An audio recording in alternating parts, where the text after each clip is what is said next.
महसूलशाही या आपल्या हक्काच्या चॅनलवर आपले स्वागत आहे. स्वतःची जमीन दुसऱ्याला कसण्यासाठी दिली तर ती कायमची हातातून जाईल, सातबाऱ्यावरून नाव उडेल. ह्या भीतीने अनेक शेतकरी जमीन पडीक ठेवतात.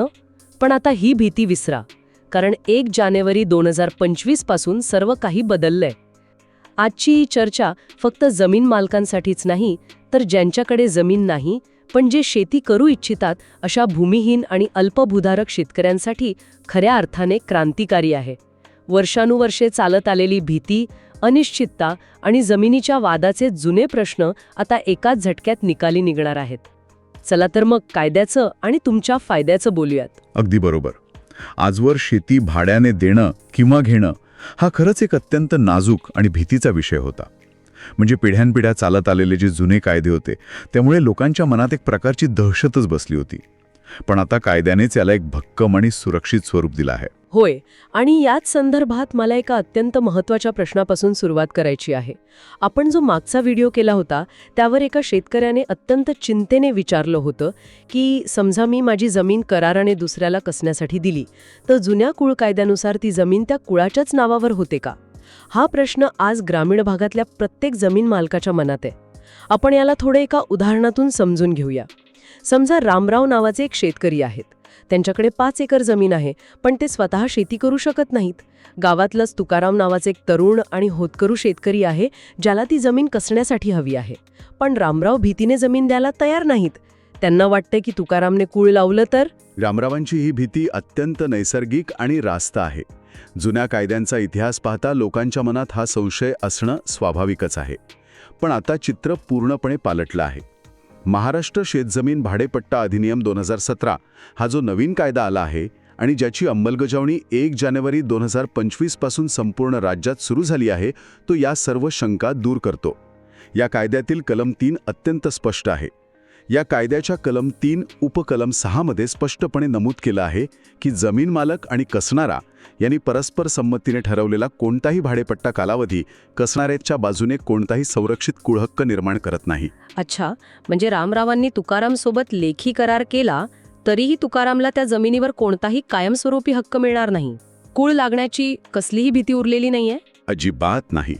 उलट कलम 3 उपकलम 9 हे तर आणखी पुढे जाऊन स्पष्ट करतं की हा भाडेकरार कायदेशीररित्या नोंदणीकृत असला तरीही त्यातून कसणाऱ्याला जमिनीवर कोणताही कायमस्वरूपी हक्क, कुळहक्क किंवा वहिवाटीचा हक्क मिळत नाही. त्याचा उपयोग कोणत्याही न्यायालयात मालकी हक्क प्रस्थापित करण्यासाठी करता येणार नाही. म्हणजे रामरावांची मालकी 100% सुरक्षित आहे. त्यांनी निर्धास्तपणे आपली जमीन तुकारामला कसण्यासाठी द्यायला काहीच हरकत नाही. आता बघा, लोकांचा सगळ्यात मोठा गैरसमज असा असतो की एकदा का भाडेकरार केला आणि त्याची सरकारी दफ्तरी नोंद झाली की भाडेकरूचं नाव थेट 7/12 उतार्यावर लागतं.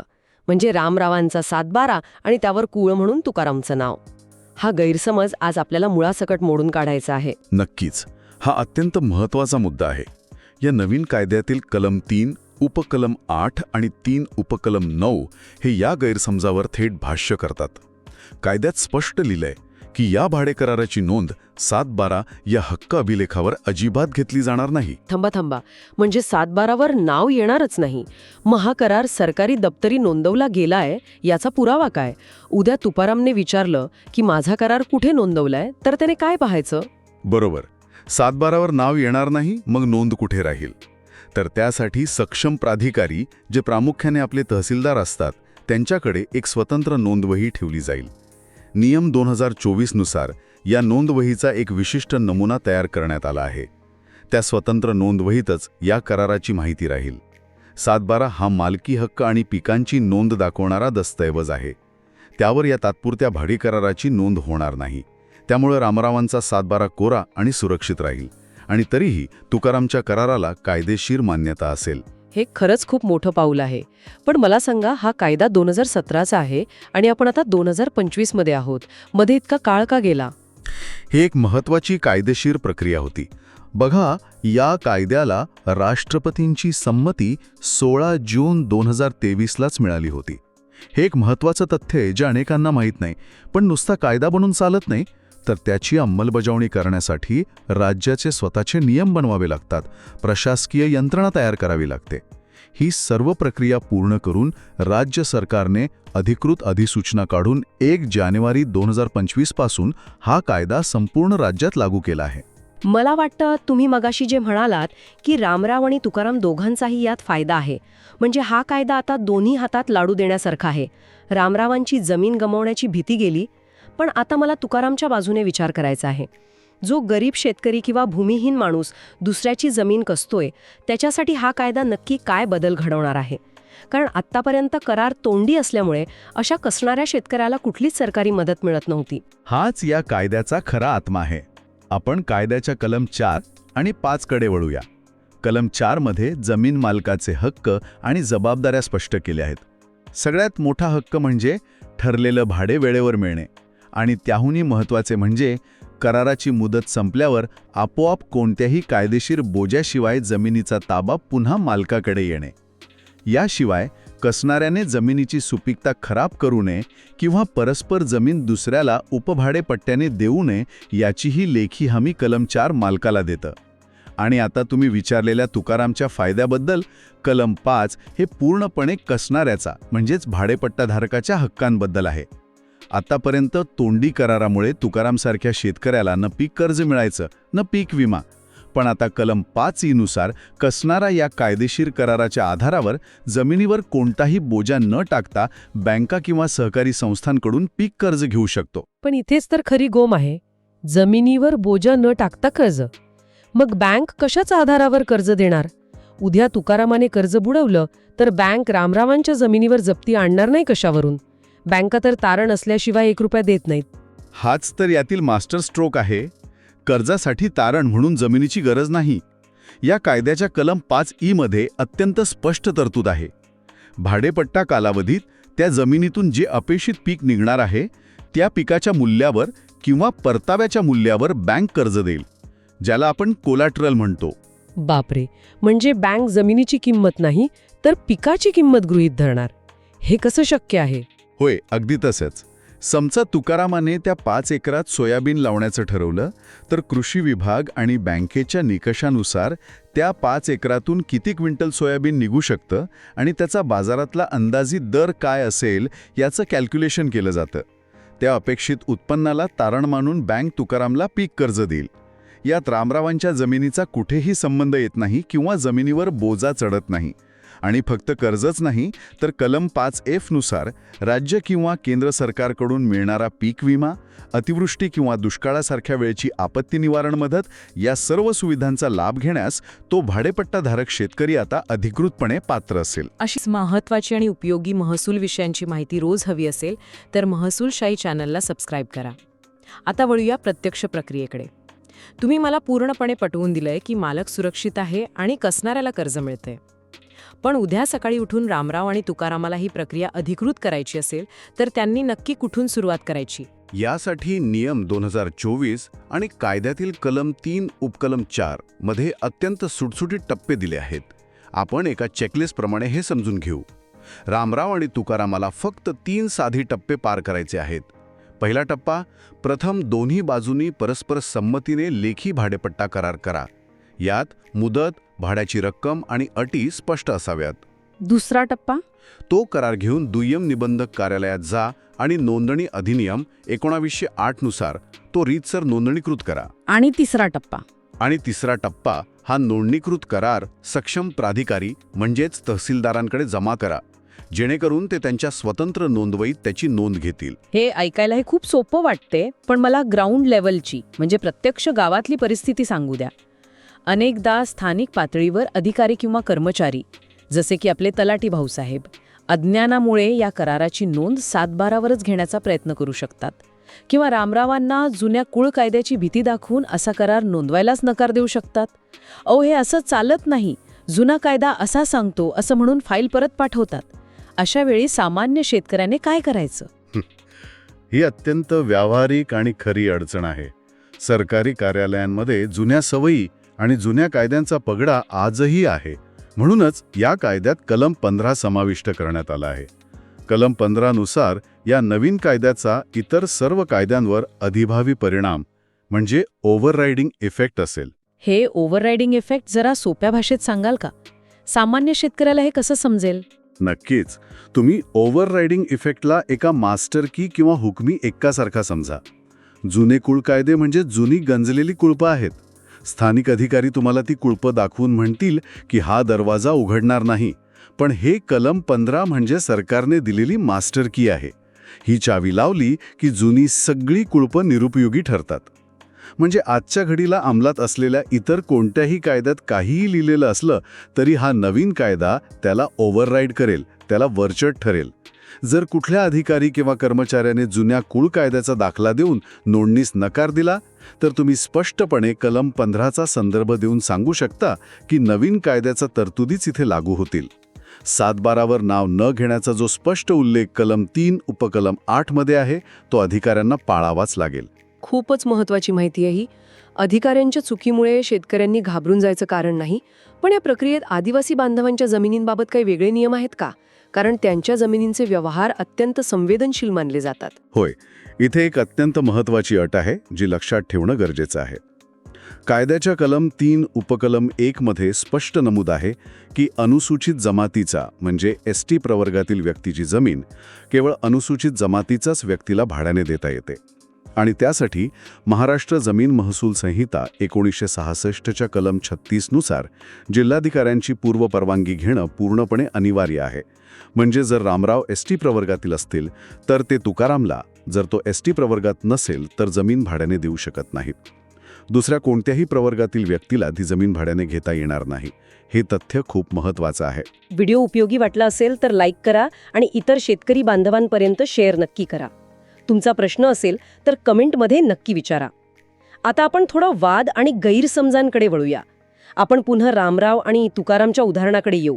समजा तुकारामाने 5 वर्षांचा करार केला आहे, पण दुर्दैवाने 3ऱ्याच वर्षी तुकारामचा मृत्यू झाला. अशा वेळी त्याचे वारसदार म्हणजे त्याची मुलं जमिनीवर कायमचा हक्क सांगून बसतील किंवा तो भाडेकरार वारसा हक्काने पुढे चालवतील, हा एक मोठा गैरसमज रामरावांसारख्या मालकांमध्ये असतो. याचं काय? हा भीतीचा दुसरा मोठा मुद्दा आहे. पण कायद्याच्या कलम 6 आणि 7 मध्ये यावर अत्यंत कडक आणि स्पष्ट तरतूद आहे. कलम 6 सांगतं की हा भाडेपट्टा अवारसा हक्क म्हणजे नॉन हेरिटेबल आहे. म्हणजे वारसा हक्काने तो आपोआप पुढच्या पिढीकडे जात नाही. अच्छा, म्हणजे तुकारामचा मृत्यू झाला की करार तिथेच संपतो. त्याची मुलं ट्रॅक्टर घेऊन थेट शेतात येऊ शकत नाहीत. अगदी तसंच. जर कसणाऱ्याचा मृत्यू झाला तर तो करार त्या पीक वर्षाच्या म्हणजे क्रॉप इयरच्या शेवटी आपोआप संपतो. हे कायद्याच्या कलम 7 मध्ये स्पष्ट केलं आहे. समजा खरीप हंगाम चालू आहे तर तो हंगाम संपला की करार रद्द होतो आणि जमीन मालकाकडे परत येते. अपवाद फक्त एकच, जर रामराव आणि तुकारामचे वारसदार यांनी परस्पर संमतीने तो करार पुढे चालू ठेवण्यास लेखी होकार दिला तरच तो पुढे चालू राहू शकतो, नाहीतर तो तिथेच संपला. समजा तुकाराम जिवंत आहे, पण त्याने कराराचा भंग केला, म्हणजे ठरलेल्या भाडंच दिलं नाही किंवा जमिनीचा गैरवापर केला, मातीची नासाडी केली, तर मग रामरावांनी काय करायचं? अशा कराराच्या भंगासाठी कलम 10 मध्ये कडक शिक्षेची तरतूद आहे. जर कसणाऱ्याने भाडे देण्यात ठरलेल्या तारखेपासून 3 महिन्यांपेक्षा जास्त विलंब केला तर तो एक मोठा कसूर मानला जातो. अशावेळी रामरावांना करार रद्द करण्याचा पूर्ण अधिकार आहे. आणि नुसतं करार रद्द होत नाही तर तहसीलदार अशा प्रकरणात चौकशी करून कराराचा भंग करणाऱ्याला प्रति हेक्टर 50,000 रुपयांपर्यंत दंड ठोठावू शकतात. हा दंड जमीन मालकाला नुकसान भरपाई म्हणून मिळू शकतो. आणि लक्ष द्या, हा कायदा एकांगी नाहीये. जर रामरावांनीच विनाकारण करार मोडला तर हाच दंड त्यांनाही लागू होऊ शकतो आणि तुकारामला नुकसान भरपाई मिळू शकते. म्हणजे कायदा दोन्ही बाजूने कडक आणि निष्पक्ष आहे. पण समजा या सगळ्या प्रक्रियेत मालक आणि कसणारा यांच्यात मोठा वाद झालाच, तर मग आपल्याकडे जसे जमिनीचे वाद दिवाणी न्यायालयात पिढ्यानपिढ्या चालतात, तारखेवर तारीख मिळते, तसं होणार का? वर्षानुवर्षे कोर्टाच्या चक्कर माराव्या लागणार का? नेमकं हेच टाळण्यासाठी या कायद्यात कलम 12 आणलंय. तिथेच तर या कायद्याचं वेगळेपण आहे. कलम 12 स्पष्टपणे सांगतं की या कराराबाबतच्या कोणत्याही विवादात दिवाणी न्यायालयांना म्हणजे सिव्हिल कोर्ट्सना लक्ष घालण्यास सक्त मनाई आहे. त्यांचे अधिकार काढून घेण्यात आले आहेत. अहो, पण दिवाणी न्यायालयात जायचंच नाही, मग न्याय मागायचा कुणाकडे? न्याय मिळवण्यासाठी कलम 8 आणि 9 नुसार एक अत्यंत वेगवान प्रक्रिया निश्चित केली आहे. कोणताही वाद झाला तर सर्वात आधी सक्षम प्राधिकारी म्हणजे तहसीलदारांकडे दाद मागायची. त्यांच्या निर्णयावर समाधान नसेल तर उपविभागीय अधिकारी किंवा थेट जिल्हाधिकाऱ्यांकडे अपील करता येतं. आणि अंतिम अपील महाराष्ट्र महसूल न्यायाधिकरण म्हणजेच MRT कडे करता येतं. सगळ्यात महत्त्वाची गोष्ट म्हणजे कलम 9 उपकलम 5 नुसार हे प्रकरण जास्तीत जास्त 1 वर्षाच्या आत निकाली काढणं कायद्याने बंधनकारक आहे. हे खरंच आश्चर्यकारक आहे. म्हणजे वर्षानुवर्षे कोर्टात खेटे मारण्याची अजिबात गरज नाही. 1 वर्षात निकाल हातात. पण आता सर्वात शेवटचा आणि कळीचा प्रश्न. समजा कराराची 5 वर्षांची मुदत संपली आणि मुदत संपूर्णही तुकारामने जमीन सोडायला नकार दिला, ताबा सोडलाच नाही, तर मग रामरावांनी काय करावं? थेट भांडण करायचं की पोलिसांत जायचं? अजिबात नाही. भांडण करायची गरजच नाही. कलम 11 मध्ये जमीन मालकाच्या पुनर्स्थापना म्हणजेच रिइन्स्टेटमेंटची अत्यंत कडक तरतूद आहे. जर मुदत संपूनही कसणाऱ्याने जमीन सोडली नाही तर मालकाने फक्त तहसीलदारांकडे एक अर्ज करायचा. तहसीलदार तातडीने नोटीस बजावतील आणि 15 दिवसांच्या आत ताबा सोडण्याचे निर्देश देतील. पण मला इथे एक शंका येते. समजा तहसीलदारांनी नोटीस दिली आणि तरीही त्याने ऐकलं नाही तर? आणि दुसरी गोष्ट, ही 30 दिवसांची कारवाई कसणाऱ्यासाठी अन्यायकारक नाही का? समजा मालकाने खोटं सांगितलं असेल तर? हे बघा, हा करार नोंदणीकृत असतो. कराराची मुदत संपण्याची तारीख कागदावर स्पष्ट असते. त्यामुळे मालक खोटं बोलण्याची शक्यताच नाही. तारीख संपली की संपली हे अत्यंत वस्तुनिष्ठ आहे. आणि तरीही जर कसणाऱ्याने ऐकलं नाही तर कलम 11 उपकलम 2 नुसार अर्ज केल्यापासून बरोबर 30 दिवसांच्या आत तहसीलदार स्वतः पोलिसांच्या किंवा वाजवी बळाचा वापर करून त्या जमिनीचा प्रत्यक्ष ताबा हस्तगत करतील आणि तो कायदेशीररित्या जमीन मालकाच्या स्वाधीन करतील. म्हणजे 30 दिवसांत पोलिसांच्या मदतीने थेट ताबा. आपण आता चर्चेच्या शेवटाकडे आलो आहोत. मी थोडक्यात आजच्या चर्चेचा सारांश सांगते. नवीन कायद्यानुसार आता रामरावांसारख्या जमीन मालकांना आपली जमीन दुसऱ्याच्या घशात जाण्याची किंवा सातबारावरून आपलं नाव उडण्याची अजिबात भीती बाळगण्याची गरज नाही. जुने कायदे आडवे येणार नाहीत. आणि दुसरीकडे जो तुकाराम खऱ्या अर्थाने घाम गाळून जमीन कसतोय त्या भूमिहीन शेतकऱ्याला आता कायदेशीररित्या पीक कर्ज आणि पीक विम्याचा हक्क मिळाला आहे. थोडक्यात सांगायचं तर हा कायदा म्हणजे शेती आणि शेतकरी दोघांच्याही प्रगतीचा कायदेशीर मार्ग आहे. हा व्हिडिओ आपल्याला आवडला असेलच. असेच महसूल आणि इतर सर्व कायद्यांबाबत सोप्या भाषेत मार्गदर्शन तुम्हाला यापुढेही हवंय. मग आपला महसूलशाही यूट्यूब चॅनल तुमच्यासाठी आहे. चॅनलला आत्ताच सबस्क्राईब करा आणि बेल आयकॉन दाबायला विसरू नका. पुढील भागात तुम्हाला कोणत्या महसूल विषयावर किंवा कायद्यावर माहिती हवी आहे ते आम्हाला कमेंटमध्ये नक्की सांगा. आमच्या व्हॉट्सॲप टेलिग्राम ग्रुपमध्ये सामील होण्यासाठी डिस्क्रिप्शनमध्ये दिलेल्या लिंकवर क्लिक करा. हा व्हिडिओ आपल्या मित्रांना, गावातल्या व्हॉट्सॲप ग्रुपमध्ये जरूर फॉरवर्ड करा, जेणेकरून माहिती प्रत्येक गरजू व्यक्तीपर्यंत पोहोचेल. कारण आम्हाला विश्वास आहे की ज्ञान हे प्रत्येकाचा हक्क आहे. आज इथेच थांबूया. लवकरच भेटू पुढील भागात. धन्यवाद. जय महाराष्ट्र.